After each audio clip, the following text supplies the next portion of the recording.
Steel boots stamping midnight hour. Silent whispers disturb the tower. Echo Hotel calls out the height, awakening souls from deepest night.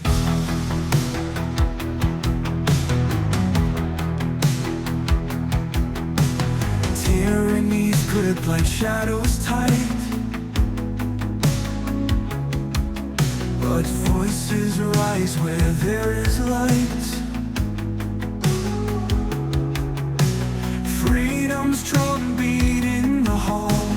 Can't you hear the clarion call?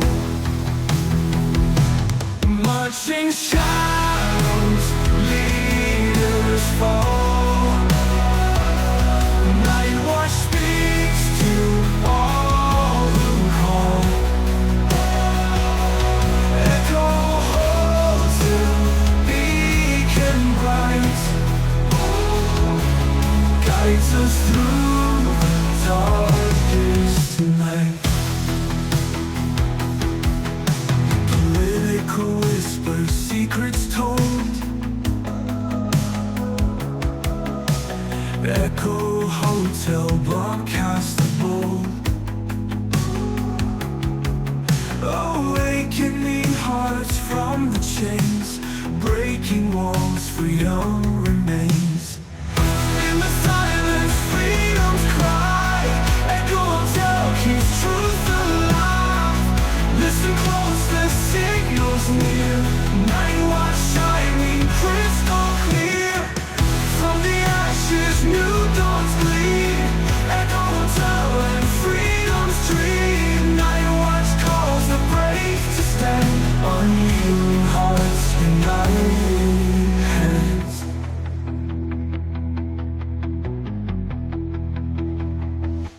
Marching shadows, leaders fall. Night watch speaks to all who call. Echo Hotel, beacon bright, guides us through the darkest night.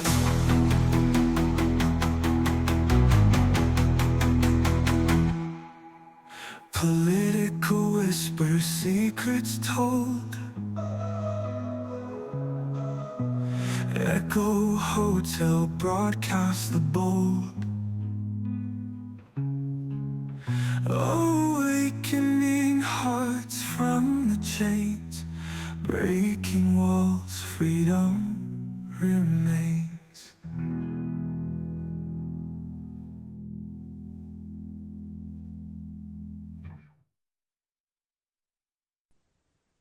All right, welcome to another episode of Night Watch.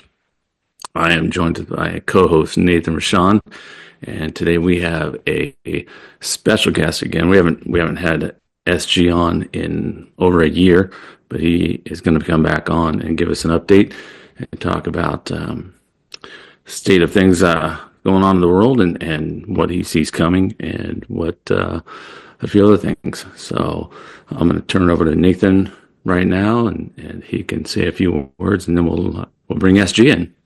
Hey, what's up, guys? Good to see you over there on the Night Watch channel. And for those of you watching on All Aware, thanks for tuning in here with myself and Echo Hotel, who's out there on the West Coast. So yeah, we're going to get into some stuff with a very analytical guy. He's got a lot of views in the alternative media world. He's made his way around a lot of podcasts, probably hundreds, if not thousands of podcasts and different media appearances at this point. And he seems to, in my opinion, he has a very good way of expressing things. And they seem to, a lot of the stuff he said seems to make sense and has come to fruition, I guess. Would you agree? Yeah, definitely. So yeah, I'm excited too to be here. Thanks for having me on here, Echo, and I guess we can bring him in.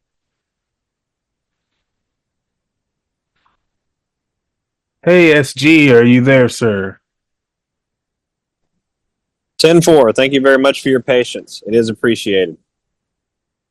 Hey, so thank you again for joining us. It's been over a year since we had you on the show, and Nathan and I were just talking about. It's been what, 2 years, over 2 years since you first came on the scene. It has. We're running right around 2.5 years now at this point, gentlemen. I was looking back, and I know I started listening to you. I think about episode 17 that you were putting out on your show, and I've noticed that you're doing interviews now also, and you're also doing interviews or you're doing them in Spanish. How's the Spanish one working out? I have to be honest with you, gentlemen. I was surprised at how positively received the Spanish translations were from the Spanish-speaking community. Last I checked, the first translation that we put out, which was just of audio file one way back in the day, in the very beginning, garnered around 60,000 views. I can go in and actually see on Rumble how many of those views came from unique IDs. The unique IDs was right around 48,000. So, number of those were multiple reviews, perhaps multiple listen backs. It's really hard to say. But fundamentally, there's been a great reception to the content and the material, essentially of everything on Q News Patriot over these last couple of years, which I'm honored for and I'm flattered by. And I can't give any credit, of course, to myself for that, because it's a God thing in the very end of the day. Yeah, that's right. That's right. Well, you're doing great work out there. We appreciate you coming on. For you guys who haven't maybe watched one of our episodes before, SG has been on the scene, being very open-minded and very has had some thought-provoking, analytical responses to a lot of the things that are going on. We are in a type of warfare that is very covert and very hidden, and it takes a lot of kind of analytical thinking, critical thinking, and kind of piecing things together. In SG, we think you do an amazing job at that, and I appreciate you going on all the shows that you have and coming on this one to help us share some of this and try to figure out where we're at, where we're going, and what we need to do to collectively get there. So thank you, sir. Thank you very much for having me. You honor me. So, if we can, I kind of wanted to. I had a direction I wanted to go, but if you could just kind of give us an update from your point of view on where we're at and where we're going. I mean, I'm on the West Coast, so I'm about an hour from Los Angeles, so I'm dealing with the fires. I know we had the Carter funeral. I have questions about that, about Melania's dress, whether Carter has even been alive up until this point. And so if you could just give us an update on where you see things are and how they're going, that would be great. Yeah, let's not forget about the attacks that have happened too. All this has happened in the first 10 days of 2025. So what's your rundown on that? Indeed. Well, my rundown, I guess, on it at the end of the day would be that we are now entering the racketing phase, right? This is the death thrash. This is the shaking of the tree. This is the point where the eye wall hits the palms on the beachhead, and they have to, stand up against the strongest part of the coming storm. So moving through early 2025, we've seen all these events. My landscape on this is probably going to come from a foreign perspective and how that informs what's going on in the U.S. right now. I try to balance those two a lot because it's such a worldwide coordinated effort that's happening. So essentially, I guess what I'm going to give you as far as my rundown is a little bit of an overview of what's about to come out with File 87. We have a lot of coordinated military activity and State Department statecraft activity. We'll call those the deep state statecraft activities that are sort of coming to a head in South America, in Eastern Europe, and Southeastern Europe.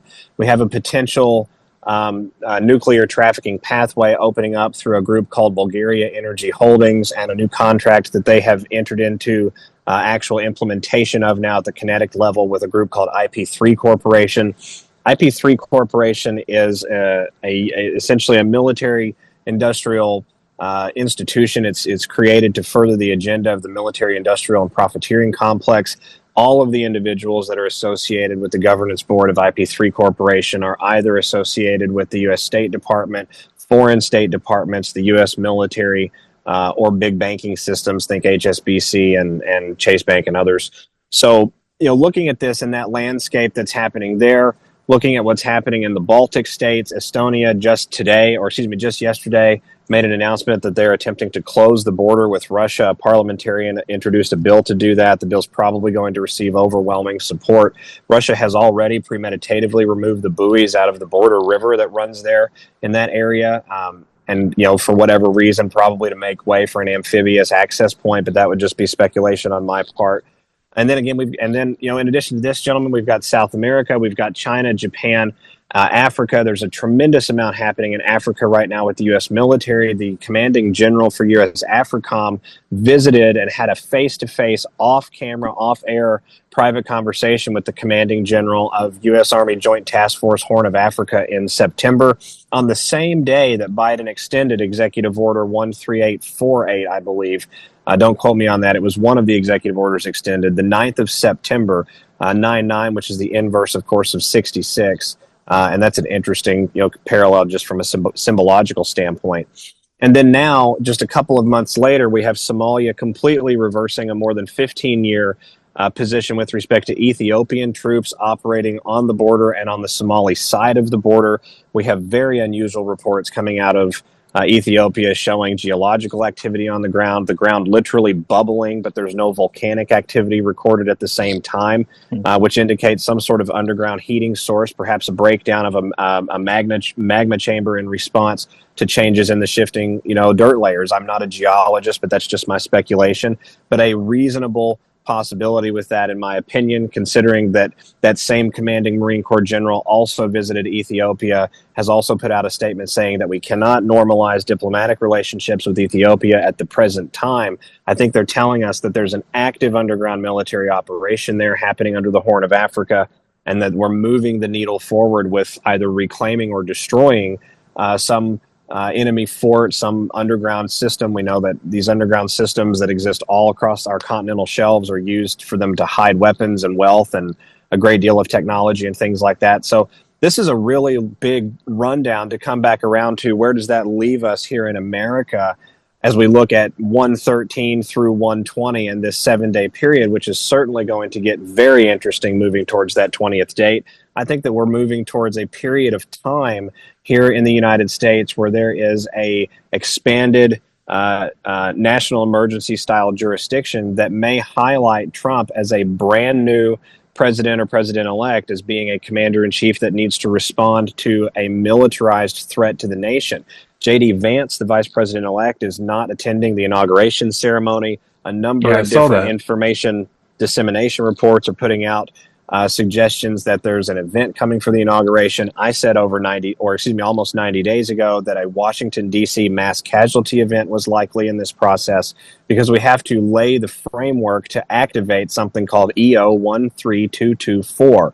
And that's an extremely important document. It's a 23 years long national emergency that effectively sequestered a great deal of the Bill of Rights, turned off the U.S. Constitution, suspended actual law of the land habeas corpus because it allowed for the domestic deployment of the U.S. Army under a national militarized emergency to fight terrorism, which was defined by the White House Legal Counsel and the Pentagon Legal Counsel less than a month and a half later as a military objective rather than a law enforcement objective, which allowed that executive order to stand over and supersedent to the Posse Comitatus Act of the late 19th century. So we have to conclude that national emergency, which means we need a visible event to come. The inauguration certainly makes perfect sense. I wouldn't rule out the week after the inauguration as well. The inauguration day may come and go, with relative ease. But regardless, with respect to all of this, we're moving into a 2025 for the ages. It's a symbolic year. It's 5 times 5. It's a square year. It's the last 3 quarters of this century, and we are now 24 years on, which is 12 plus 12 from those events of 2001 as we come into the autumn of this year. That's what I was going to ask you. So that executive order would be aligned with the Patriot Act. Yeah, that's what I was going to say too. Yeah. EO, what was it? 3181. EO 13224. I believe it was 9/23/2001 by George W. Bush. Okay. Yeah, that makes sense. So that would be aligned with the Patriot Act. So that's what it would take to remove that. Okay, I understand where you're going with that now. I hadn't heard that JD Vance was not attending that. That's Yeah, he's going to be attending the Ohio State Buckeyes game. It sounds like, but I didn't know if that was a joke or if that was real. But he put that out on his social media that he wanted to attend that instead. So a lot of weird comms and news and things going on. My only thing would be now trying to look at it with all the chaos and just the disinformation that's on both sides, all sides, is how do we make of what is going on? And I do know that in the fog of war, that there's a lot of things that we're not going to know. But with that, I'd like to ask you, SG, about, have you heard these testimonies and these different things about this strange fog that's going around? This is another thing. I know a person on social media who's actually collecting it, and they're testing it. I haven't seen any results on that yet, but there's just so much strangeness going on right now. That was another thing that I didn't know if you had a take on. Well, it's interesting. The fog issue and the general atmospheric modulation that's been going on for, right under our noses for decades, but under our aware noses just for these last few years or so. It's not as heavily researched as some of the other stuff I've been looking into, but from what I've found, I can say that it's a mixture absolutely of biological and radioactive elements. Those radioactive elements are in micro quantities, likely to help facilitate thermal ignition. And looking at what's happening in California, for example, and other very odd fires that have broken out, not in national forests and neighborhoods, but at certain plants and industrial outfits and things of that nature, it would make a lot of sense that you could, that something like that would be utilized for that vector. At the end of the day, what it amounts to really is an overt modulation of the natural balance of nature. And that's something that sort of deeply offends all humanity at a very visceral level, because this earth was made and gifted for us, and we were charged with taking care of it. And while we have different degrees of how extreme we like to be in that discussion, pretty much every single one of us is not planning on clear-cutting rainforests and then poisoning the soil with peroxide. So looking at what we're doing now with respect to or what's happening now, I guess is a better way to say it, with respect to the fogs coming out, a very unusual respiratory condition showing up underneath these fogs, at least some of them potentially related to what's going on in Southern California right now. I've seen a couple of very good breakdowns of laser activation in the atmosphere coordinating with artificially inflated wind currents and atmospheric drops coming out of Southern Nevada, which is the Area 51 base area, just for the audience out there. It very much appears that we've got a death knell operation going on behalf of actors who are attempting to make as much chaos as possible, likely also attempting to make the job of reconciling things on the other side clearly much more difficult. You still have human nature at play here, and that's why I tell people all the time, this is an active conflict. We took out a great deal of the command, control, and strategic planning structure during the Trump administration, number one, between 17 and 20, but this period of time has drawn out a great deal of what you would call middle management, and it's an active conflict with us and middle management about how we get control and what kind of control we actually leverage over all of our important pulpits, our societal arenas, our control of banking and commerce, our control of national security and foreign policy, our control of the corporate government or maybe private public relationship is a better way to phrase that. So it's a very long answer to the question to come back around, but the fog to me seems to be another niche down on that list of resistant actions of a dying beast that has now been stabbed so many times. It knows it's over, but we just haven't arrived at the loss of life moment yet. Yeah, Fair enough, and it's being seen all around the world in different areas, and when you get to a level where you see it all happening all over, and in usually very first world areas of the world, and it's just very strange, and I think Echo, you would agree, and maybe you can talk on this because you're out there in Southern California. The way that this has come around with the fires out there is very unnatural. I was out there with you, a few months ago, traveling around, and it just doesn't seem like it is. I mean, you know, there's arsonists, you know, they're copycats, like they say that happened, but this is, I think, beyond that too, to get that level of devastation. What do you think, Echo? Well, right now we have the Santa Ana winds, which are blowing off the desert towards the ocean, and those don't typically pick up in California until the fall. So those are really early right now. And when you look at some of the research I've seen, they were spraying something over Area 51, and it was being allowed to follow those weather patterns down into California. The only other thing that I saw was, and I've only seen satellite footage of this, but I don't know if it was real or not. But it showed that all three fires ignited at the same time, and Yeah, I saw that. And then last night there was a fourth fire that was ignited up north of Los Angeles, in Oxnard, right along the water too. So there's guys. There was a video yesterday of a guy running around with a torch that was igniting Christmas trees that were in trash cans, and there was reports of another person running around dumping gasoline into sewers. So they are, in my opinion, and I want you to touch on this, SG. The LA is probably one of the biggest cities on the list for being a 15-minute city, and I had heard reports that they wanted to burn down 70% of LA County to, I guess, achieve that at some point. But I just don't know how they could. LA County's huge. I don't know how they could get that done. But what's your thoughts, SG? Well, you know, I guess my thoughts on the whole issue with respect to the WEF agenda and LA 2028 and then LA 2035. You know, I think that we have a pretty obvious one-to-one correlation between what's going on the ground right now and at least some of these stated objectives, and I find that a little bit alarming, to be perfectly honest.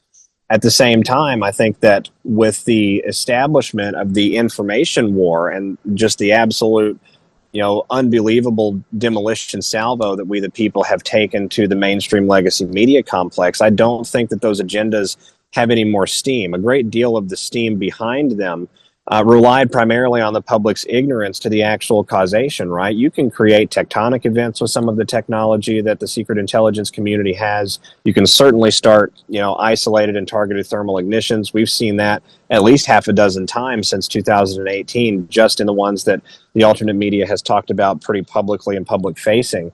But at the same time, I think it galvanizes the importance of why these conversations have to occur. If broadcasts like this were not possible or were not occurring due to the public's ignorance or the public simply being too busy with handling the everyday orders and business of life, 70% of LA County could be destroyed in one way or another, and we would all blame the weather patterns, or we would all blame nature, or we would all blame, you know, the wrath of God, or some sort of, you know, entity or blame it, you know, scapegoat maybe is the best way to say it, that would take our momentum out of it, because you cannot change certain things about that, right? But you can stop atmospheric modulation that galvanizes lower thermal ignition points. You can ensure that reservoirs of water are completely full and not drained. You can establish a seaway reservoir aqueduct system into that area so that there is always water available, so that it is not possible to run out of water. You can install desalinization plants to completely eliminate the irrigation and water shortages along the Californian countryside, right? And so these are important contextual details when we look at what's happening on the ground. What's happening on the ground is evidence of a broader globalist agenda, but it is suggestive more deeply than even that agenda, that agenda is being carried out by technology that governments are in possession of that the people do not even know exist. Right. Yep. Yeah. And just to mention, we were talking about the smart cities. The top 12 include Fresno, California, Columbus, Ohio, Louisville, Kentucky, LaGrange, Georgia, Cedar Rapids, Iowa, Miami-Dade County, Florida, and then there's also some other major cities in Texas, Illinois, and more California cities such as San Francisco and San Jose as well. So there's a lot of evidence there that could be part of what was going on. So let's shifting gears here for a minute. I didn't get a chance to watch the Carter funeral. I only saw highlights. I was working, but I had heard that you were going to do a play-by-play by it. What did you? What's your take on the Carter funeral and Melania's dress and Trump sitting next to people that we've talked about being dead for a while now? Well, it's interesting. I want to preface the question or the answer here by saying that I attempted to watch that event live, but was unable to due to personal events. So what I've seen is after moments and the different events or the different clips that I've reviewed. I've not watched it in its entirety yet. But one of the things I've noticed in a couple of the clips that I've seen is President Trump's tie. I've actually not seen Melania's dress, to be perfectly clear here. I have been pretty overwhelmed in some regards in a personal life capacity. We're just getting that back under control and on the wayside. But with respect to President Trump's tie, it was the same color tie that he had on when he told the journalist, I believe it was in 2019, in response to the question, "What storm, Mr. President?" He stated, "You'll find out." And he made the journalist ask the question 3 separate times, which I thought was very fascinating. So looking at that, the placement of him next to Barack Obama, the forensic lip reading report of President Trump and Obama exchanging a conversation where Trump says, "We'll have to find a quiet place after this and talk," or to talk, something along those lines. The fact that ISIS is now essentially in control, or a faction of ISIS is in control of the government in Syria and in the Syrian central countryside, the desert there. And of course, we're seeing a resurgence of extremism in that area coinciding in that same, general time frame. And Trump told us in 2016 that Barack Obama was the founder of ISIS and Hillary Clinton is the co-founder. And I tracked Hillary Clinton's shell company payments to a group in Syria back in 2019, I believe it was, when I finally found that information. And it was through a shell company in France and through another shell company out of Quebec, Canada. So, looking at this, the Carter funeral, the fact that there was a wrinkled flag, Carter sold the Panama Canal. I find it absolutely fascinating that less than 2 weeks prior to Jimmy Carter's death, President Trump reintroduces the Panama Canal as a major geopolitical consideration for the American audience. And then President Carter passes away. That timing is not, organic, I guess is the best way to say it by any means. And that ties back to your question a moment ago. The entirety of what's happening with the territorial discussions here, the reclamation discussions with the Panama Canal, this purchase of Greenland and things like that. President Trump telling us in a covert way that we're going to also incorporate Mexico into some sort of closer union status with the United States of America. We're going to rename the Gulf of Mexico to the Gulf of America. I think what we have being fleshed out here, quite frankly, if I may, and the Carter funeral being a big opening salvo in this, is a reorientation of certain arenas of the world that are essentially what you would call important choke points or important nodes or operational areas that can affect the security and and not only the military security, but the economic security as well of the entirety of the planet. Yeah, he wished the troops of China who were guarding the canal, Merry Christmas, and then flew an American flag on a ship that was going through there. But so shifting gears again, not so much away from that, but Nathan and I were just having a conversation about Melania's dress, and from what I could tell, it had babies on it.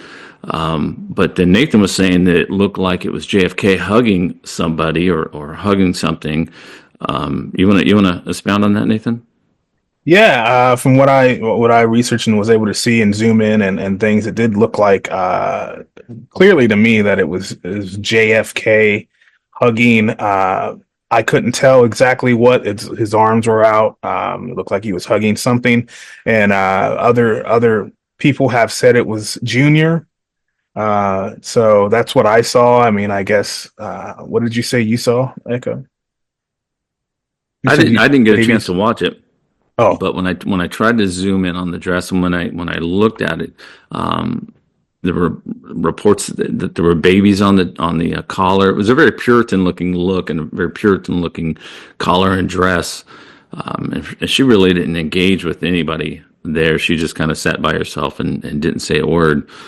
But the dresses, in my opinion, have always said have spoken volumes. yeah, it looked like it was interesting times for a lot of people that attended there. Did you happen to see that SG, the collar? Did you notice anything different about that? It was white with black graphics on it. Well, that is very interesting, and I hadn't seen that. But white and black, and the patterning with white and black goes all of the way back to Alice in Wonderland. It shows up in a lot of different thematic elements with respect to the symbology that these people use. Bohemian Grove has, what appears to be white and black, tables out there, stone tables, white and black floor tiles, all in these different royals' mansions and different palaces and things of that nature. White and black inside. Very large basilicas that are known to have enormous tunnel systems beneath them. Lots of white and black present in Italy, the Rome area. And I could go on and on and on certain symbology with some of that, gentlemen. But suffice to say, and to your point a moment ago, despite my own ignorance at the moment with respect to Melania's dress, that dress has been utilized for very significant rally point and phase change communications all throughout this process.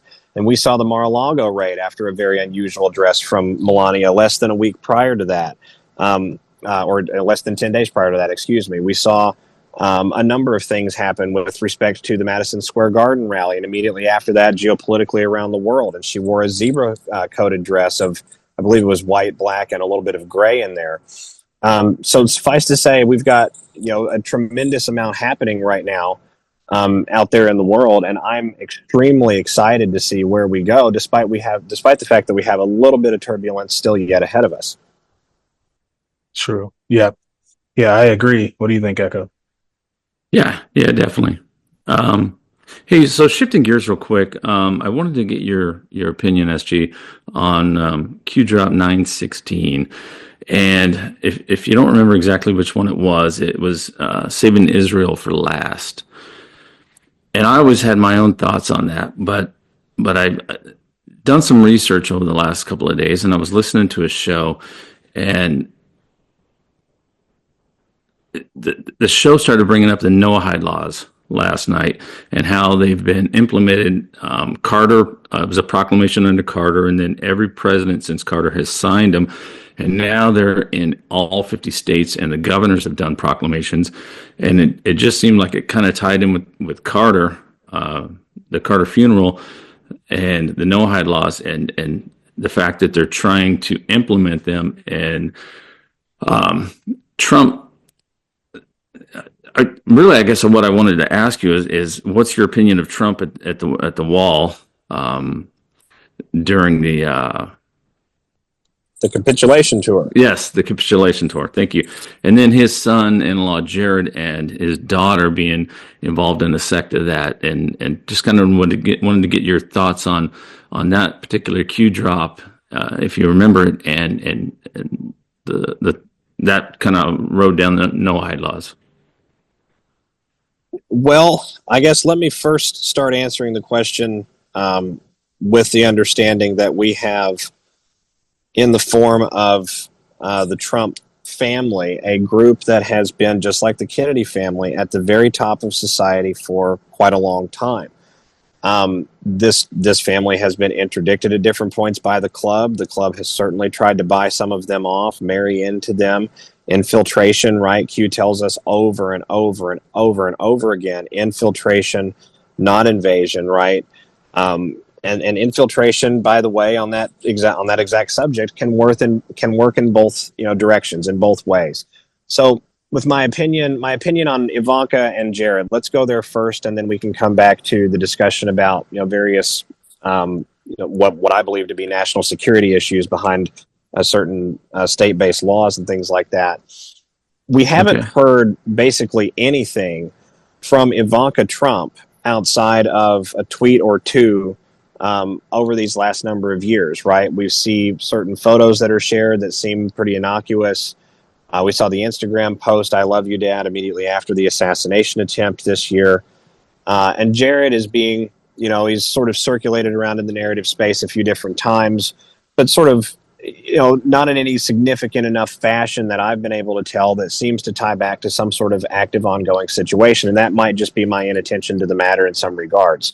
But with respect to the national security situation that is playing out regarding foreign capture of our institutions and our governments, regarding the appearance of maintaining, electability here in the United States with President Trump. You asked a moment ago about that, presence at the wall. This is the same guy that backed the Federal Reserve into the Treasury and took away the Rothschild family's ability to control and maintain secrecy behind that control with respect to the U.S. economic and financial landscape that opened them up essentially to Pandora's box, and the rest is history.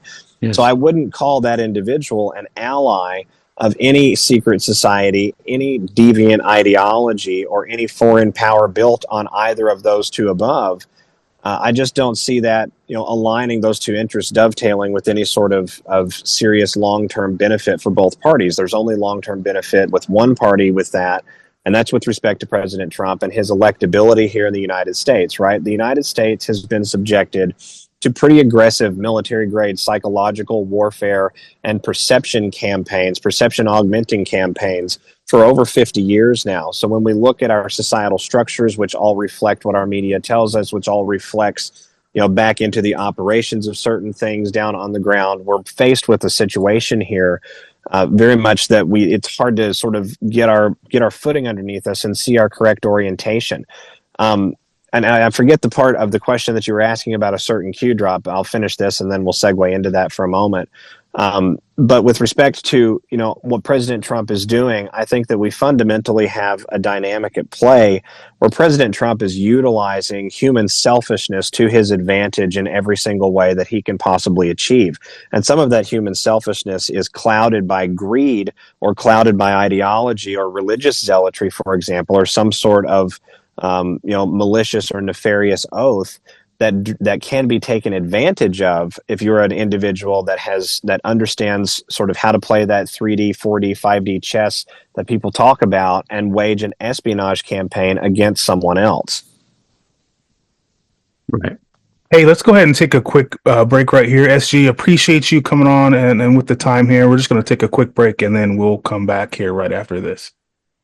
Thank you very much for having me, gentlemen. All right, friends. SG had to step away for an emergency, so Nathan and I are going to keep recording and finish the show out. So we're going to take a brief intermission, and I'm going to put up one of my favorite videos, Our Movement. So let me throw it up, and we will be right back. Our movement is about replacing a failed and corrupt political establishment with a new government controlled by you, the American people. The Washington establishment and the financial and media corporations that fund it exist for only one reason: to protect and enrich itself. The establishment has trillions of dollars at stake in this election. For those who control the levers of power in Washington and for the global special interests, they partner with these people that don't have your good in mind. Our campaign represents a true existential threat like they haven't seen before. This is not simply another four-year election. This is a crossroads in the history of our civilization that will determine whether or not we, the people, reclaim control over our government. The political establishment that is trying to stop us is the same group responsible for our disastrous trade deals, massive illegal immigration, and economic and foreign policies that have bled our country dry. The political establishment has brought about the destruction of our factories and our jobs as they flee to Mexico, China, and other countries all around the world. It's a global power structure that is responsible for the economic decisions that have robbed our working class, stripped our country of its wealth, and put that money into the pockets of a handful of large corporations and political entities. This is a struggle for the survival of our nation, and this will be our last chance to save it. This election will determine whether we're a free nation or whether we have only the illusion of democracy, but are in fact controlled by a small handful of global special interests rigging the system, and our system is rigged. This is reality. You know it, they know it, I know it, and pretty much the whole world knows it. The Clinton machine is at the center of this power structure.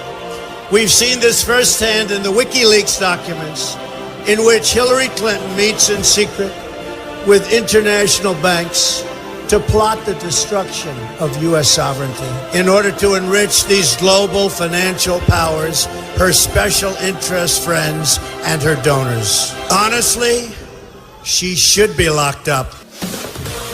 The most powerful weapon deployed by the Clintons is the corporate media, the press. Let's be clear on one thing. The corporate media in our country is no longer involved in journalism. They're a political special interest, no different than any lobbyist or other financial entity with a total political agenda, and the agenda is not for you, it's for themselves. Anyone who challenges their control is deemed a sexist, a racist, a xenophobe. They will lie, and then again, they will do worse than that. They will do whatever is necessary.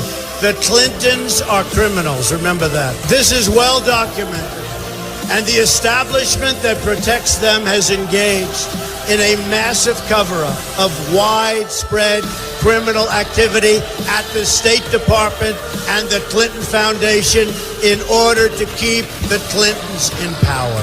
They knew they would throw every lie they could at me and my family and my loved ones. They knew they would stop at nothing to try to stop me. Nevertheless, I take all of these slings and arrows gladly for you. I take them for our movement so that we can have our country back. I knew this day would arrive. It's only a question of when. And I knew the American people would rise above it and vote for the future they deserve. The only thing that can stop this corrupt machine is you. The only force strong enough to save our country is us. The only people brave enough to vote out this corrupt establishment is you, the American people. Our great civilization has come upon a moment of reckoning. I didn't need to do this, folks, believe me. I built a great company, and I had a wonderful life. I could have enjoyed the fruits and benefit of years of successful business deals and businesses for myself and my family, instead of going through this absolute horror show of lies, deceptions, malicious attacks. Who would have thought? I'm doing it because this country has given me so much, and I feel so strongly that it's my turn to give back to the country that I love. I'm doing this for the people and for the movement, and we will take back this country for you, and we will make America great again. Let's get back into it with Nathan Rashawn, and all aware.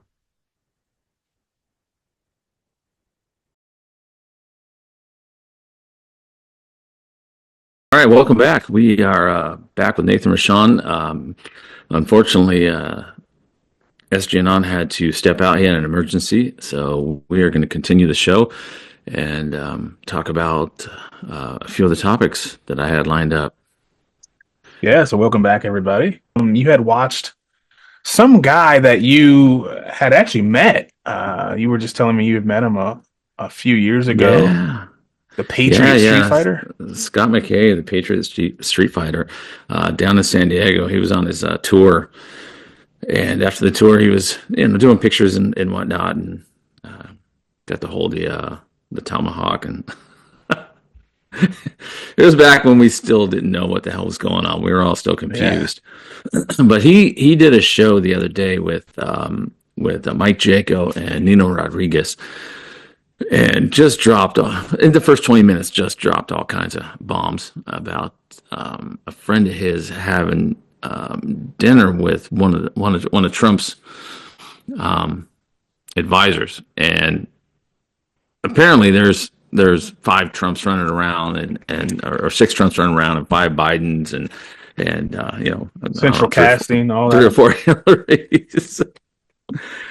And we talked about it before. I believe most of that. Even Maria Bartiromo on her show with Trump 7 or 8 months ago said Gavin Newsom was central casting. So most of these people, I believe, have been taken out. So the Carter funeral, who knows who these people are? But one of the things that I will say is I've looked into Biden. And I can't find any real pictures of Biden. I used to think it was 2020 where I couldn't find any real pictures of Biden. And then I started looking deeper because I'm like, okay, wait a minute. The guy that they're portraying now, well, he was at the inauguration. And then the guy they're portraying now, he was at the funeral for Poppy Bush. And I'm like, okay, so how far back does this go? In my opinion, it goes back to the inauguration where Trump said we're giving power, taking power out of DC and giving power back to the people. Even at that point, it looked like the Joe that I saw was not the real Joe. So He either died before then, they replaced him before then, or they took him out before then. But it's been this same Joe. And even Scott McKay said that he said I spent years in DC. I knew this guy. I spent time with him, and when I saw him on the screen, I was like, that's not Joe. What happened to the real Joe? Yeah, I think either 3 things probably happened. I think, and not just with this guy Biden, but with Hillary and all these other things. You've seen the. I don't know if it was called a Manchurian Candidate or whatever, if that's the right phrase, but they were either taken out, eliminated, or I guess we have to say deleted. They were either jailed, imprisoned, or they're on some kind of house arrest, or they might be in hiding. But I agree that a lot of these people we see, even actresses and actors, aren't the people they were. I was just watching something and it says J-Lo was in it.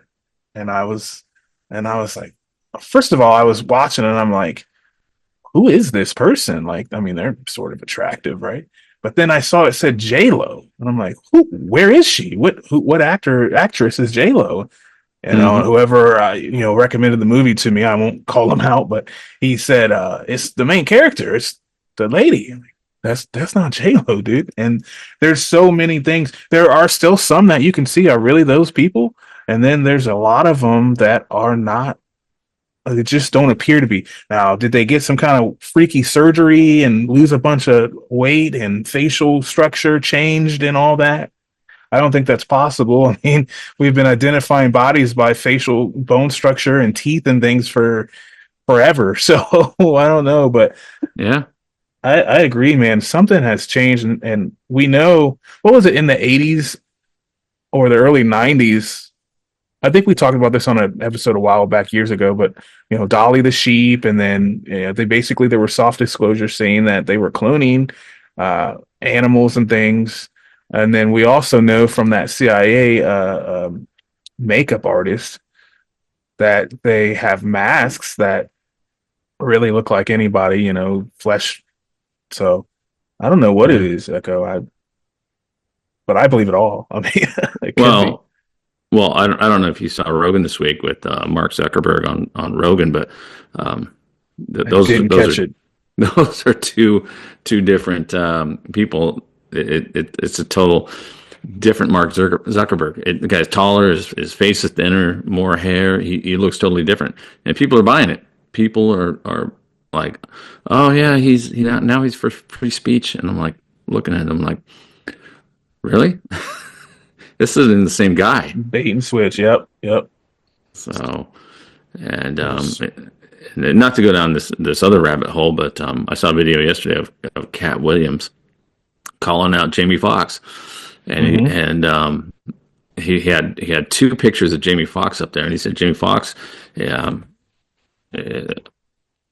I hate to even go down this crazy ass road, but he said Jamie Foxx is cloned because one, Jamie Foxx was looked like Jamie Foxx, and the other Jamie Foxx had freckles and was light skinned. Yep. It's like I saw that. What's real? What the fuck is real? Yeah, that's where we're at, man. Like, what is actually real, and what's not, and it's frustrating. For those that don't want to get into any level of depth with any of this stuff, I mean, I guess it's easy to just leave it alone, but when you've been following it like us for so long, and then some of the stuff that's going on, and then you see stuff like that, it's like, what's going on? And is it for our benefit, or is it just to cover up something they don't want the public to know? Is the guy on the run? Maybe that's enjoy the show. Yeah, get more popcorn. Literally, yeah.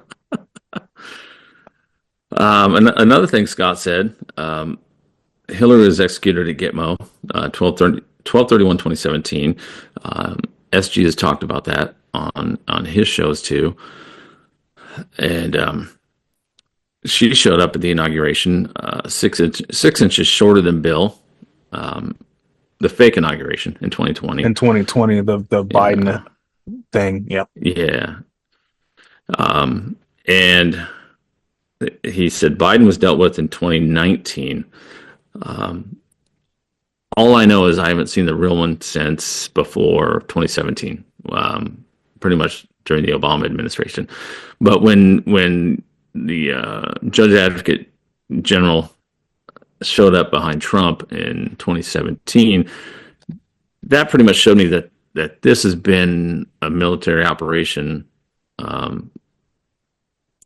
before he was inaugurated. So maybe that was handled. What else? Yeah, I don't know if it's how it appeared real to me. We do have a lot of fake stuff going around, but I know this was before a lot of the programs and stuff were out, and I was able to mask stuff and fake stuff and all this AI. But there was a video of, I thought it was Biden's niece, and she seemed to be upset, and she had recorded herself, on one of the social media platforms saying that guy is not her uncle. Yeah, and that I remember that. Yeah, and that she was kind of tired of it, and wanted to say it out loud, and that it was he's been dead for some time. The family wasn't wanting to say that or admit it or whatever because of his political background or whatever. But a lot of that seems, I don't know if it's still out there, probably not, but a lot of people seem to forget that kind of stuff too. So it's like there's stuff showing that things aren't right, but I don't know, man. Yeah, and when I talk to people about this, some people are open to it, some people aren't. They're not. Let me I'm going to share the screen here. Yeah, that was back in the masking days. Yes, sir. He's got his compliance mask on. All right, peeps. So this is the video of in 2020 of the Commander General of the National Guard in D.C. telling everyone that we are transitioning to a peaceful military power. General William Walker, the commanding general of the District of Columbia National Guard. Major, thank you for joining us this morning. Can you start out by saying what the current threat level is? Do you have what you need in place to counter it? Good morning, sir. I do believe we have everything. If I can first say happy holiday for Dr. Martin Luther King, and please allow me to say how proud I am of the almost 25,000 National Guardsmen who have come in from all 50 states and territories to help support the Secret Service and the police departments with a peaceful transition of military power. Good morning, sir. Good morning. Thank you for. Yeah, I heard that. Yeah. Let's see. And there you go. Territories to help support the Secret Service and the police departments with a peaceful transition of military power. Good morning. And there you go. National Guard out of their states, and that was in 2020. And so from some of, Derek Johnson's things, who's a country music singer and also a ex-military guy who we've talked about before, his uncoverings and stuff show that by law, the only person that can nationalize or federalize the National Guard is the President of the United States, right? So, Yes, sir. yeah. So that, I mean, right there, and that tells you that there's something different going on with that. Also, back then everybody was unsure of why there was fencing and things, but it starts to make a little bit more sense now that if we have fencing around federal buildings and installations because there was some sort of unnatural type of event or unnatural, perhaps a coup or some kind of a military thing going on that we weren't being told, but they spent a lot of money on fencing around all the buildings, and no one really talked about that. Remember the barbed wire faced in, not out. That's right. Yeah, that's right. In 2020. So a lot of people didn't catch that, and the fact that, and I always say it too, is that DC is not part of the United States, and documents and the law and all the federal regulations, it's purposely set up as a separate entity. So then it's almost like they were 1871, the Organic Act of 1871 set it up, and then I haven't been able to read it yet. I always thought it was the Organic Act of 1871 that created the corporation too, but according to Derek Johnson, it was the Organic Act of 1878 that did that. So I haven't had a chance to verify or read that, but it was in the 1870s that all that happened, and then 1913 with the Federal Reserve. 1913. Yep. Sealed everything, made it even worse than it is. But for it being not part of the United States, I can't understand how are you the capital of a country when you're not even the country? Yeah, exactly. It baffles me, and nobody seems to think like that. Well, it's not anymore. Yeah. It's a ghost town. Yeah. That's another thing. Yeah, nobody seems to want to go back to work. So yeah, work from home. Yeah, maybe they're scared to go to work, get arrested. Yeah, that not being part of the country could play in a benefit for two different sides. Go back there and not have the safety of the laws we have and get arrested. I don't know. Exactly. So we played that video. What else did they talk about? IRS going away. We know that. I mean, just today, Trump tweeted that he's going to have an office of the External Revenue Service. Did you see that?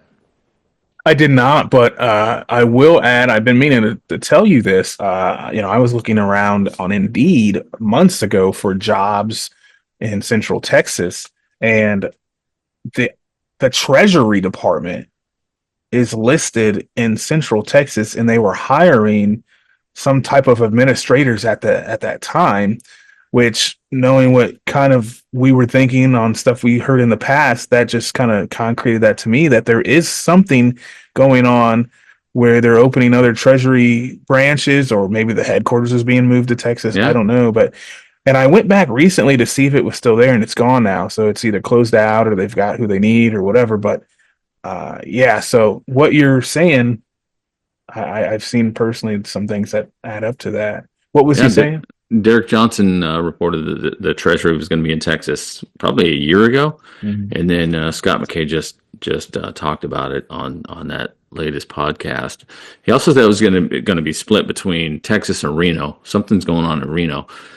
That's where I guess the gold was being flown into. Yeah, back when they took it from the Vatican and everywhere else with the 600 and something 650 cargo plane planes. loads. Yep. Yeah.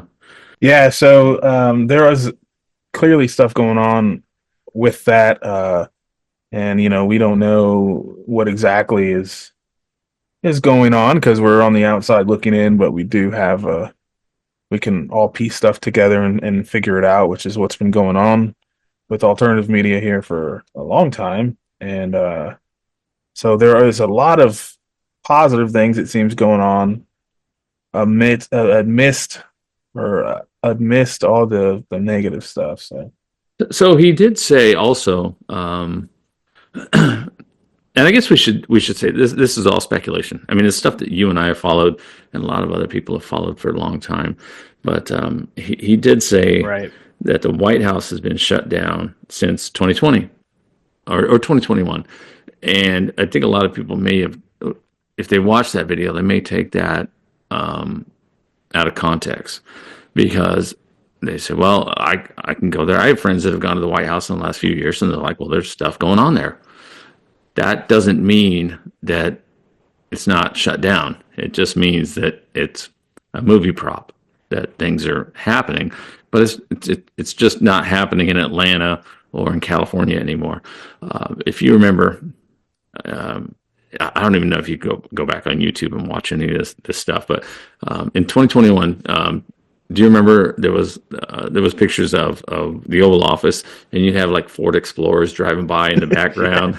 yeah, just right out the window. Yeah. Right out the window, and just weird shit happening. And the curtains were different. Things were different, and that was right after the plaques were taken off the podiums.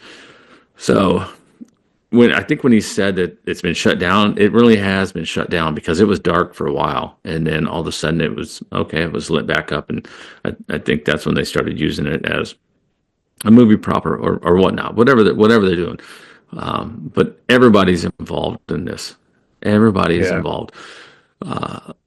Like I said, Maria Bartiromo was talking to Trump, and she was talking about Gavin Newsom being central casting. Trump was on Joe Rogan, and he literally talked about flying into Afghanistan, and all the generals were central casting.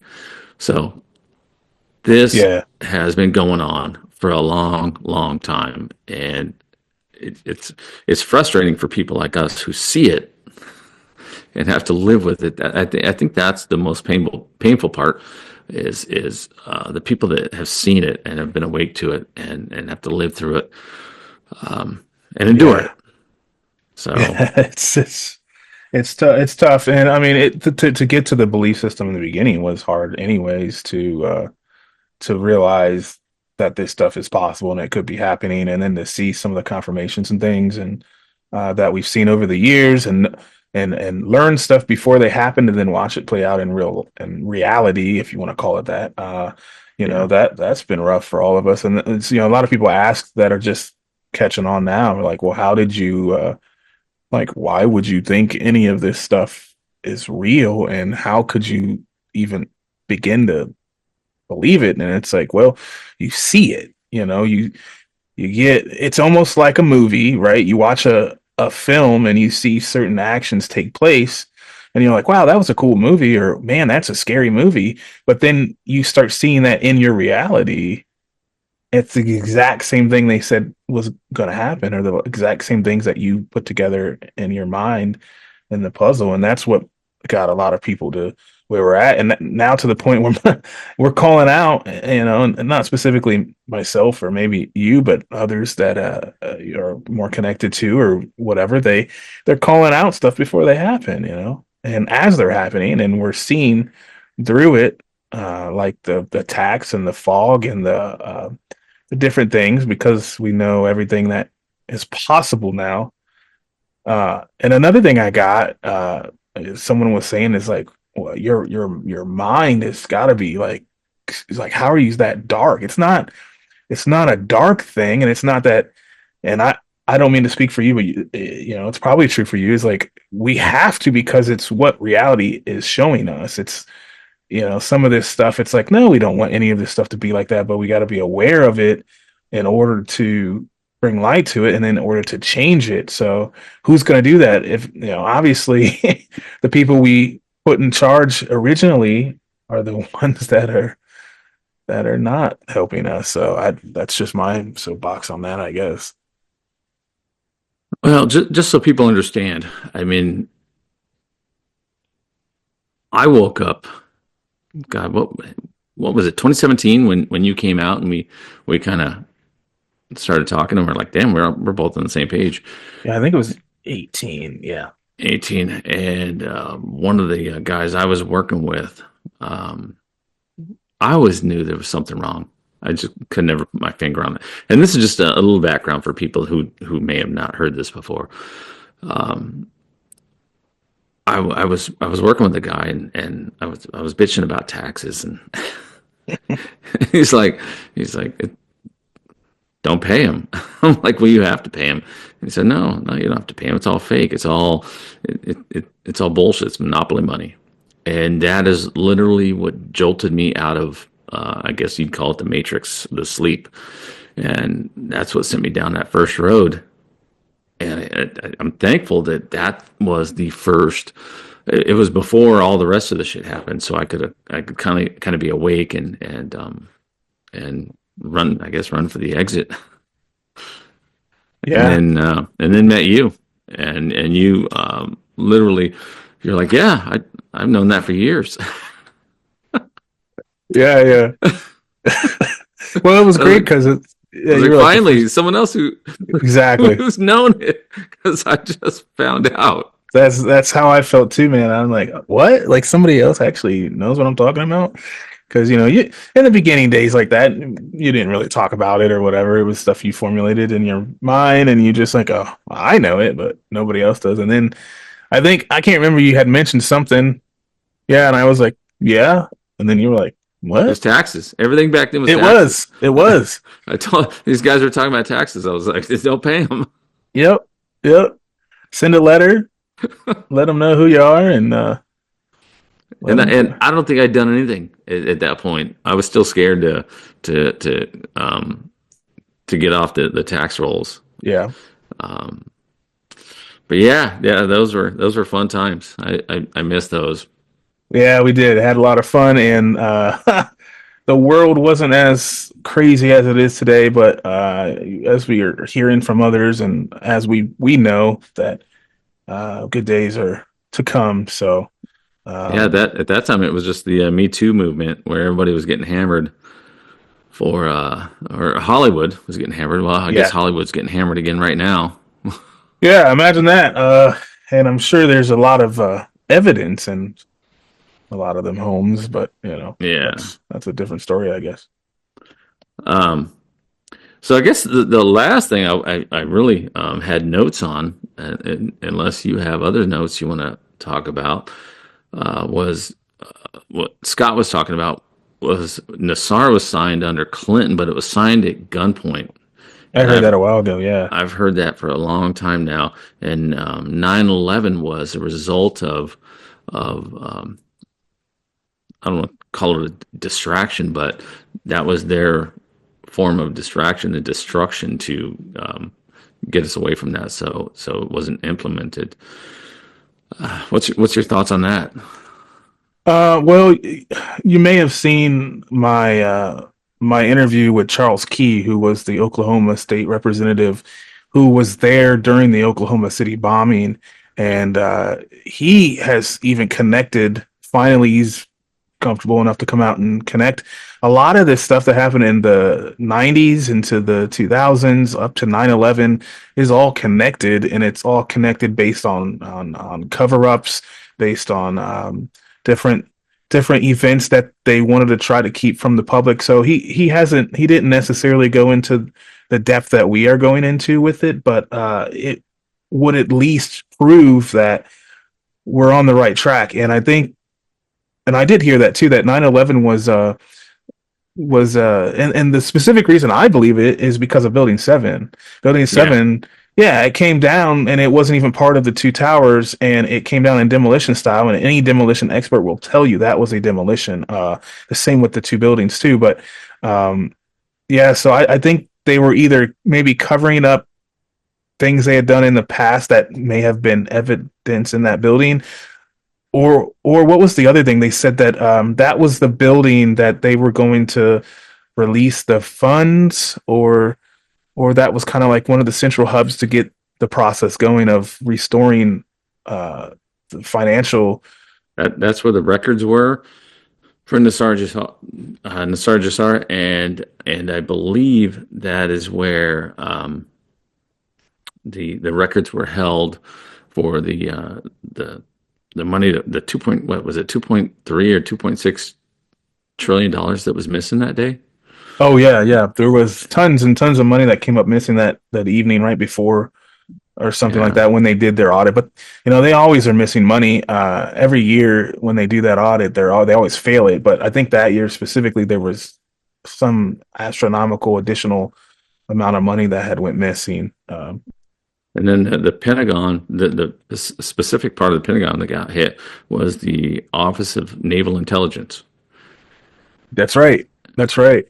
And that's where a lot of the records were held too. So, but I don't know. Hopefully that all gets released soon with disclosure. I can't imagine we've gone through the last 8 or 9 years and they don't disclose at some point to the public what's really going on, what we've been talking about. Yeah, for 9 years now. Yeah, it's been a long ass time. I think, and I'm getting more pessimistic when it comes to what's going to be coming out, because it seems like it's just there's nothing angling towards any of it being released. It's almost like it's going to be like based on each individual. It will be out there to find, like we have done, and like the stuff we follow and the things that we do on our podcasts, but it's going to be up to them. And there might be, even with like the UFO thing and stuff, they've come out, they meaning the United States government officials, Mexican government officials, Canadian government officials, and they've said there are off-world beings, there are off-world technology that is present here. And it's just like an oversight, because it comes out on C-SPAN, it comes out in a congressional hearing or something, and like some people see it, and it's like the ones that see it are like us, who already know or thought that. So we're just like, yeah, what we know, and it's like whatever. No, and then the rest of the people just, they don't pay attention or whatever. But hopefully there comes a point, and I don't know how that will come about, but that would have been a nice thing to ask SG when he was on earlier, is what at what point now, knowing what we know and seeing how things are panning out, how are we going to come together? Because there is two things I guess I can mention, and then I don't have anything else either, but I wish I could bring it up. I don't remember the guy's name, but he was a former military analyst who had a security clearance, and it had to do with, there was a project at Area 51, or I think it was S7 or whatever it is, where it's called Bob. No, not Bob Lazar. This was some other kind of analyst that was involved in or I don't know if he's involved, but he had something to do with Project Looking Glass. And he was saying that basically, no matter what, and this is what a lot of people were upset that are on the side who want, globalization and a one world kind of deal and all that. The thing he said is that they got frustrated because no matter what angle is played, whatever card is dealt, it always comes down to one singular timeline or one singular future. and that is us being prosperous and abundant and being able to get out of this hidden slavery that the whole United States and the world has been in, under controllers who have profited for themselves and the few, and has made it really, really hard to get to that level for anybody that doesn't play the game the way that they've designed it. So I've always thought that in the back of my mind too, is like that, no matter what happens, it might take longer, might be shorter, whatever. Eventually we're going to the singularity, you can call it, so where that's the outcome that they see. And there's only a few, I mean, he even, mentioned there's a few things that could go wrong, but it's like a snowball rolling down a hill, and it's halfway down the mountain now, and it's the size of two city buildings or two buses or whatever. It's really hard for that to break up. It could break up, I guess, but it would take something stronger and bigger than it to break up. And right now, it's the biggest thing rolling down the hill. So, kind of thing. I don't know. Did you hear anything about that, or you know who I'm talking about? No. The only thing I had heard is what I had said a minute ago, and I don't know. I wish I could share the name, but this was, you see so much stuff and you read and watch and take in so much information. You can only take so many notes, and then those get lost in phones and notepads and things. So I got so many notepads, and I literally last night was watching Kim Clement. Oh man, and he was talking. As was I. That's crazy. Swear. Yeah, and he was talking about, and this was 2010, and he was talking about what's going on now. And you lose track of all the stuff that you've watched. I'm like, oh, I'm going to remember that one. And then 2 days later, it's like you forget where it's at or what you were watching. So Yep. And then the only other thing I was going to mention is I've heard that, and I don't watch the news so very often, but I heard that Trump was convicted of some thing, and now he's a felon, and that he's going to be the first felon president of the United States. And I didn't know if you had heard that, or if you have any reaction to like what you think is going to become of that, being charged with some type of fraud or some type of banking thing or something. The only thing I had heard is I think it's Judge Merchant sentenced him to, I don't remember what they called it, but essentially it's the only thing he could do, and it just kind of wiped everything. It just kind of left everything the way it was. So yeah, I guess you could say he's the first felon president, but if they're trying to charge him under the corporation, which doesn't exist anymore, and you and I have literally covered that, we've shown the corporation that was opened after. Yeah, it was the White House Inc. Yeah, showing Joe Biden was a person of service, but even that, Joe Biden is a Manchurian candidate. As far as I can tell, he's been gone since, like we talked about, he's been gone since before 2017. So yeah, I think it's just all bullshit. It's all bullshit, and at some point, people will see that this was just a show to wake up people. And what they say, 3 to 6% will never wake up. Yeah, I have a few of those people around me on my Facebook that are still. One of them today had a picture of Trump. His picture was on a bowl in a china shop, breaking all the china, and said, Trump's gonna sign 100 executive orders on day one. It's like, well, Biden supposedly signed the same his first day, right? That's what they said then. Yeah. And these people still believe it. They still don't see it, And I've put up side by side pictures of the old Biden, the new Biden, and the old side by sides of literally Mark Zuckerberg side by sides now, and people just 3 to 6%, maybe 10% are just never going to wake up. They're going to see it, and it's just going to register. But that's normal. So, well, let me share this last thing here. I want to share this video. I haven't watched this yet, but I wanted to share it. It's about Trump being the first convicted felon president, and see if Roll the clip. yeah, if we can. A New York judge officially sentenced the president-elect for his business fraud conviction. He received no punishment, but plans to appeal. Rebecca Castor reports. For the first time in U.S. history, a convicted felon will sit in the Oval Office come January 20th. After a 2-month trial last spring, Judge Juan Merchan sentenced Donald Trump to an unconditional discharge, meaning no jail time, no fine, or probation. This court has determined that the only lawful sentence that permits entry of a judgment of conviction without encroaching upon the highest office in the land is an unconditional discharge. The president-elect, alongside his attorney, appeared in court virtually from Mar-a-Lago. Trump did not testify during the trial, so this was his first opportunity to confront prosecutors and the judge in court. This has been a weaponization of government. They call it lawfare. Never happened to any extent like this, but never happened in our country before. And I'd just like to exclaim that I was treated very, very unfairly. Trump insists he did nothing wrong, but a New York jury found him guilty on 34 counts of filing false business records. So, yeah. Did they just throw? Literally, they just showed 3 different Trumps. Yeah, in that clip.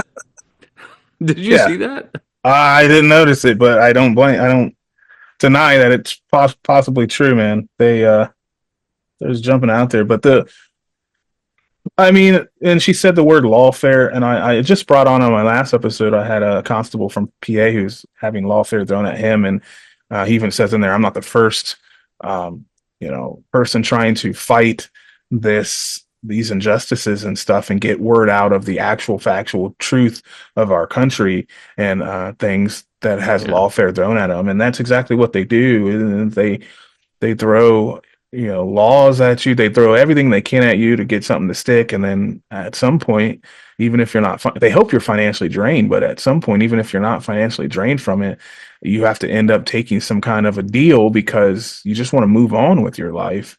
And I think that's what happened. And just the last thing I would mention, because I know I still hear it a lot that, people think Trump is a narcissist.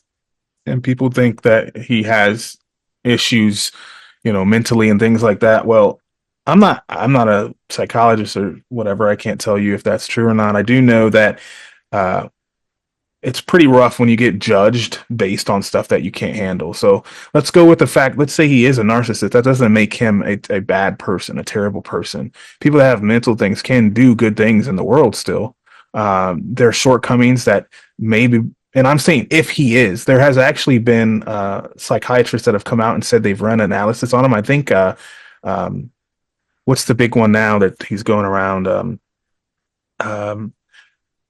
Peterson. Jordan Peterson. Sorry.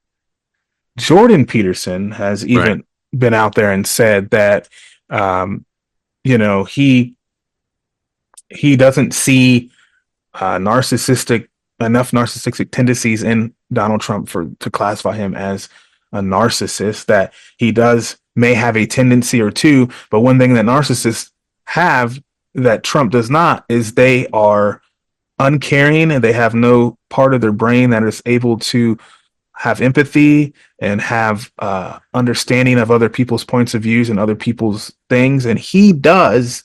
No matter what you see on TV, you may think not because you've been told that he doesn't.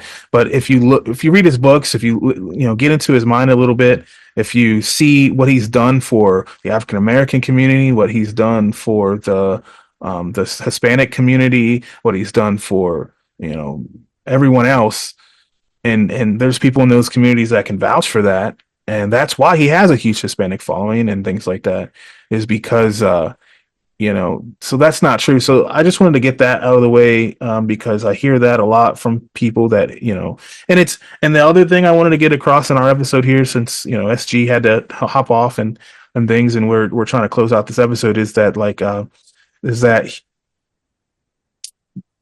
basically we're not looking at, it's not Trump. That is not what this is. Everybody wants to say that And there might be some people that see an idol and they attach to the idol, and it's all about the idol, the idol, the idol. I mean, you see that with Taylor Swift fans and all these other people that just they're fanatics. It's cult-like. It's actually cult-like behavior. But from what I know, and from the people like you and everybody else that we've associated with, that are in a we're in a movement, we're in a mindset of freedom, of individuality, of being able to become whatever it is you want to become, no matter what age you are, and not be held down by some system that tells you that you don't have the qualifications, or you don't know the right people, or you haven't done these sacrifices or ceremonies or whatever the hell it is to get where you're at.